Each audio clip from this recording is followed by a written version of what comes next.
Big ಬಾಸ್ಗೆ ಪ್ರೇಮಿಗಳು ಎಷ್ಟರ ಮಟ್ಟಿಗೆ ಇದ್ದಾರೋ ಇದನ್ನ ದ್ವೇಷಿಸುವವರ ಸಂಖ್ಯೆ ಕೂಡ ಅಷ್ಟೇ ಇದೆ. ಹೀಗೆ ಒಂದು ಅರಮನೆನ ಉಳಿಸಿಕೊಳ್ಳೋದಕ್ಕೆ ಎಷ್ಟೋ ಯುದ್ಧಗಳು ನಡೆದೋಗಿದೆ. ಈಚೆಗಷ್ಟೇ ನಟಿ ತನುಶ್ರೀ ದತ್ತಾ ಅವರು ಪರಪುರುಷನ ಜೊತೆ ಹಾಸಿಗೆ ಹಂಚಿಕೊಳ್ಳಲು ನಾನು ರೆಡಿ ಇಲ್ಲ ಅಂತ ಖಡಕ್ ಆಗಿ ಹೇಳಿದ್ದಾರೆ. ಬಿಗ್ ಬಾಸ್ ಅನ್ನು ಹುಚ್ಚರ ಸಂತೆ ಅಂತೀರಿ, ಇದನ್ನು ನಡೆಸಿಕೊಡುವ ನಾನು ಕೂಡ ಹುಚ್ಚ. ನಮ್ಮ ರಿಚ್ ಆಗಿರೋ ಕರ್ನಾಟಕ ಒಂದೇ ಜಾಗದಲ್ಲಿ ಸ್ಕೆಚ್ ಮಾಡಿದ್ರೆ ನೋಡಕ್ ಹೇಗಿರುತ್ತೆ ಅಂತ ನೀವೇನಾದ್ರು ನೋಡ್ಬೇಕು ಅಂದ್ರೆ. ಆದ್ರೆ ಬಿಗ್ ಬಾಸ್ ಮಾತ್ರವಲ್ಲದೆ ಡ್ಯಾನ್ಸ್ ಶೋ ಸೇರಿದಂತೆ ಎಲ್ಲಾ ರೀತಿಯ ರಿಯಾಲಿಟಿ ಶೋಗಳದ್ದು ಇದೇ ಕತೆ ಇರುತ್ತೆ. ಬಿಗ್ ಬಾಸ್ ಬಂದ್ರೆ ಸಾಕು ಮನೆಯಲ್ಲಿ ಆತುರದಿಂದ ಕಾತುರನೇ ಜಾಸ್ತಿ. ನಮ್ಮ ಬಿಗ್ ಬಾಸ್ ಮನೆಯಲ್ಲಿ ಅಸ್ಲಿ ಹಬ್ಬ ಇವಾಗ ಶುರು. Bigg Boss grand opening. ನಮಸ್ಕಾರ, ಸ್ಪೀಡ್ ಪ್ಲಸ್ ಕರ್ನಾಟಕ ವಿಶೇಷ ಕಾರ್ಯಕ್ರಮಕ್ಕೆ ಸ್ವಾಗತ. ನಾನು ಹರೀಶ ಜಪ್ಪ. ಬಿಗ್ ಬಾಸ್ ಕಂಡ ಸೀಸನ್ 12 ನಾಳೆನೇ ಶುರುವಾಗಲಿದೆ. ಇದಕ್ಕೆ ಸಖತ್ ಜೋರಾಗಿ ತಯಾರಿ ಕೂಡ ನಡೆಯುತ್ತಿದೆ. ಬಿಗ್ ಬಾಸ್ಗೆ ಪ್ರೇಮಿಗಳು ಎಷ್ಟರ ಮಟ್ಟಿಗೆ ಇದ್ದಾರೋ ಇದನ್ನ ದ್ವೇಷಿಸುವವರ ಸಂಖ್ಯೆ ಕೂಡ ಅಷ್ಟೇ ಇದೆ. ಬಿಗ್ ಬಾಸ್ನಲ್ಲಿ ನಡೆಯುವ ಅಶ್ಲೀಲ ಅಸಭ್ಯ ನಡವಳಿಕೆ, ಉದ್ದೇಶಪೂರ್ವಕವಾಗಿ ಜಗಳವಾಡುವುದು, ಇವೆಲ್ಲವುಗಳನ್ನು ಎಂಜಾಯ್ ಮಾಡುವ ದೊಡ್ಡ ವರ್ಗ ಇರುವುದು ಒಂದೆಡೆಯಾದರೆ, ಇವುಗಳನ್ನು ಟ್ರೋಲ್ ಮಾಡುತ್ತಲೇ ಮಜಾ ತೆಗೆದುಕೊಳ್ಳುವವರು ಇನ್ನೊಂದೆಡೆಯಾದರೆ, ಬಿಗ್ ಬಾಸ್ ಅತ್ಯಂತ ಕೆಟ್ಟ ಶೋ ಎಂದು ಇದನ್ನ ನೋಡದೇ ಇರುವವರು ಮತ್ತೊಂದೆಡೆ. ಆದರೆ ಬಿಗ್ ಬಾಸ್ ಎಂದರೆ ಅದೊಂದು ಹುಚ್ಚರ ಸಂತೆ ಎನ್ನುವವರು ಹಲವರು ಇದ್ದಾರೆ. ಆದರೆ ಇದಕ್ಕೆ ಬರುವ TRP ರೇಟ್ ನೋಡಿದಾಗ ಮಾತ್ರ ಹಾಗೆ ಬೈದುಕೊಳ್ಳುವವರು ಕೂಡ ಬಿಗ್ ಬಾಸ್ ನೋಡುತ್ತಾರೆ ಎನ್ನುವ ಸಂಶಯ ಕೂಡ ಇಲ್ಲಿ ಬರುವುದು ಸುಳ್ಳಲ್ಲ ಬಿಡಿ. ಅದೇ ಇನ್ನೊಂದೆಡೆ ಮೊದಲೇ ಹೇಳಿದ ಹಾಗೆ ಒಂದಷ್ಟು ಮಂದಿಗೆ ಈ ಶೋ ಆಗಿ ಬರುವುದೇ ಇಲ್ಲ. ಯಾಕಂತಂದ್ರೆ ಇದರ ಉಸಾಬಿರಿಗೂ ಕೂಡ ಅವರು ಹೋಗುವುದಿಲ್ಲ ಬಿಡಿ. ಇನ್ನು ಬಿಗ್ ಬಾಸ್ ಬಗ್ಗೆ ಸದಾ ಪರ ವಿರೋಧ ಚರ್ಚೆ ನಡೆಯುತ್ತಲೇ ಇರುತ್ತದೆ. ಕೆಲವೊಮ್ಮೆ ಅಶ್ಲೀಲತೆಯ ಪರಮಾವಧಿ ಮೀರಿರುವುದು ಕೂಡ ಕೆಲವು ಇಲ್ಲಿ ಭಾಷೆಗಳ ಬಿಗ್ ಬಾಸ್ನಲ್ಲಿ ನಡೆದದ್ದು ಕೂಡ ಆಗಿದೆ.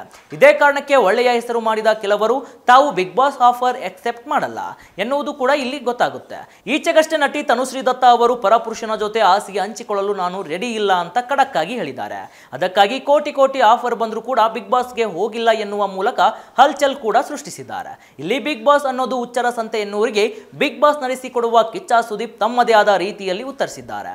ಬಿಗ್ ಬಾಸ್ ಅನ್ನು ಹುಚ್ಚರ ಸಂತೆ ಅಂತೀರಿ, ಇದನ್ನು ನಡೆಸಿಕೊಡುವ ನಾನು ಕೂಡ ಹುಚ್ಚ, ಇನ್ನೇನು ಹೇಳುವುದು ಎನ್ನುವ ಮೂಲಕ ಮತ್ತೆ ಈ ಬಗ್ಗೆ ಮರುಪ್ರಶ್ನೆ ಕೇಳದಂತೆ ಬಾಯಿ ಮುಚ್ಚಿಸಿದ್ದಾರೆ. ಅಷ್ಟಕ್ಕೂ ಬಿಗ್ ಬಾಸ್ ಭಾಷೆ ಯಾವುದೇ ಇರಲಿ, ಬಿಗ್ ಬಾಸ್ ನಲ್ಲಿ ನಡೆಯುವುದೆಲ್ಲವೂ ಸ್ಕ್ರಿಪ್ಟೆಡ್. ಇಲ್ಲಿರುವ ಸ್ಪರ್ಧಿಗಳು ಬಿಗ್ ಬಾಸ್ ಕೈಗೊಂಬೆಗಳು ಅಷ್ಟೇ.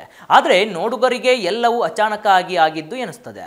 ಈ ಒಂದು ಮಾತು ಸದಾ ಕೇಳಿ ಬರ್ತಾನೆ ಇರುತ್ತದೆ. ಇದಾಗಲೇ ಬೇರೆ ಬೇರೆ ಭಾಷೆಗಳಲ್ಲಿ ಬಿಗ್ ಬಾಸ್ ಹೋಗಿ ಬಂದವರು ಕೂಡ ಇಲ್ಲಿರುವುದೆಲ್ಲವೂ ಸ್ಕ್ರಿಪ್ಟೆಡ್ ಅಂತಾನೆ ಹೇಳ್ತಾರೆ. ಜನರನ್ನ ಮರಳು ಮಾಡುವ ತಂತ್ರವಷ್ಟೇ ಇದರಲ್ಲಿ ಕಾಣುತ್ತೆ ಅಂತ ಹೇಳ್ತಾ ಇರ್ತಾರೆ. ಇದನ್ನು ಅರಿಯದ ಪ್ರೇಕ್ಷಕರು ತಮ್ಮ ತಮ್ಮ ನಡುವೆ ಸುಖ ಸುಮ್ಮನೆ ಕಿತ್ತಾಡಿಕೊಳ್ತಾರೆ ಅಷ್ಟೇ ಎಂದು ಹೇಳಿದ್ದು ಇದೆ. ಆದ್ರೆ ಈ ಗುಟ್ಟನ್ನ ಎಲ್ಲಿಯೂ ರಟ್ಟು ಮಾಡಬಾರ್ದು ಅಂತ ಸ್ಪರ್ಧಿಗಳಿಗೆ ಮೊದಲೇ ಷರತ್ತು ಹಾಕಿರಲಾಗ್ತದೆ ಎನ್ನುವ ಮಾತು ಕೂಡ ಇಲ್ಲಿ ಇರುತ್ತೆ. ಆದರೆ ಬಿಗ್ ಬಾಸ್ ಮಾತ್ರವಲ್ಲದೆ ಡ್ಯಾನ್ಸ್ ಶೋ ಸೇರಿದಂತೆ ಎಲ್ಲಾ ರೀತಿಯ ರಿಯಾಲಿಟಿ ಶೋಗಳದ್ದು ಇದೇ ಕತೆ ಇರುತ್ತೆ. ವೇದಿಕೆ ಮೇಲೆ ಅಳುವುದು, ಚಿಕ್ಕ ಮಕ್ಕಳು ದೊಡ್ಡವರಂತೆ ಡೈಲಾಗ್ ಹೇಳುವುದು ಇದ್ಯಾವುದು ಅಚಾನಕ್ ಅಲ್ಲ. ಆದರೆ ಕೆಲವು ಸ್ಪರ್ಧಿಗಳು ಬಿಗ್ ಬಾಸ್ ಮನೆಯಲ್ಲೇ ಸ್ಪರ್ಧಿಗಳ ನಡುವೆ ಜಗಳ ಕ್ರಿಯೇಟ್ ಮಾಡ್ತಾರೆ ಎನ್ನುವ ಬಗ್ಗೆ ಕೂಡ ಹೇಳಿದ್ದಾರೆ. ಸ್ಕ್ರಿಪ್ಟೆಡ್ ಎನ್ನುವುದು ಸುಳ್ಳು, ಆದರೆ ಜಗಳ ಅಂತೂ ಅವರೇ ಕ್ರಿಯೇಟ್ ಮಾಡ್ತಾರೆ. ಯಾರಾದರೂ ಸ್ಪರ್ಧಿಗಳಿಗೆ ಪರಸ್ಪರ ಆಗುತ್ತಿಲ್ಲ ಎಂದಾದರೆ ಅವರೇ ಎದುರು ಬದುರು ಬರುವ ಟಾಸ್ಕ್ ಕೊಡ್ತಾರೆ. ಮೊದಲೇ ಉರಿಯುತ್ತಿರುವ ಸ್ಪರ್ಧಿಗಳು ಸಹಜವಾಗಿ ಈ ಟಾಸ್ಕ್ ನಿಂದ ಗಲಾಟೆ ಮಾಡಿಕೊಳ್ತಾರೆ. ಅಲ್ಲಿ ಗಲಾಟೆ ಸೃಷ್ಟಿಯಾಗುತ್ತದೆ. ಈ ಮಟ್ಟಿಗೆ ಅಷ್ಟೇ ಬಿಗ್ ಬಾಸ್ ನಲ್ಲಿ ನಡೆಯುವುದೇ ವಿನಾ ಹೇಳಿಕೊಟ್ಟ ಆಗುವಂತದ್ದು ಏನೂ ಇಲ್ಲ ಬಿಡಿ. ಎಲ್ಲಾ ಸುಳ್ಳು ಎನ್ನುತ್ತಾರೆ ಬಿಗ್ ಬಾಸ್ ಸ್ಪರ್ಧಿಗಳು. ಈ ಒಂದು ಮಾತು ಹಿಂದೆ ವರ್ತೂರ್ ಸಂತೋಷ್ ಕೂಡ ಅವರು ಹೇಳಿದ್ರು. ಈ ಬಾರಿಯೂ ಬಿಗ್ ಬಾಸ್ ನಲ್ಲಿ ನೋಡಿ ಈ ಸಲ 5 ನಿಮಿಷಕ್ಕೆ ಕಿತ್ತಾಡ್ತಾರೆ, ಮತ್ತೆ 5 ನಿಮಿಷಕ್ಕೆ ಒಂದಾಗ್ತಾರೆ, ಮತ್ತೆ ಇನ್ನೇನು ಮಾಡ್ತಾರೆ. ಇದೇ ಕಾರಣಕ್ಕೆ ಇದು ಸ್ಕ್ರಿಪ್ಟೆಡ್ ಆಗಿ ಮಾಡುವುದು ಎವಿಡೆಂಟ್ ಆಗಿ ಕಾಣಿಸುತ್ತೆ ಎಂದಿದ್ದರು.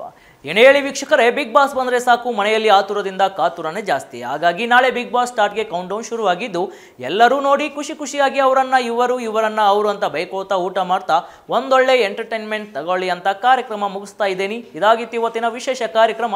ನೋಡ್ತಾ ಇರಿ ಸ್ಪೀಡ್ ಪ್ಲಸ್ ಕರ್ನಾಟಕ, ನಿಮ್ಮಿಂದ ನಿಮಗಾಗಿ ನಿಮಗೋಸ್ಕರ.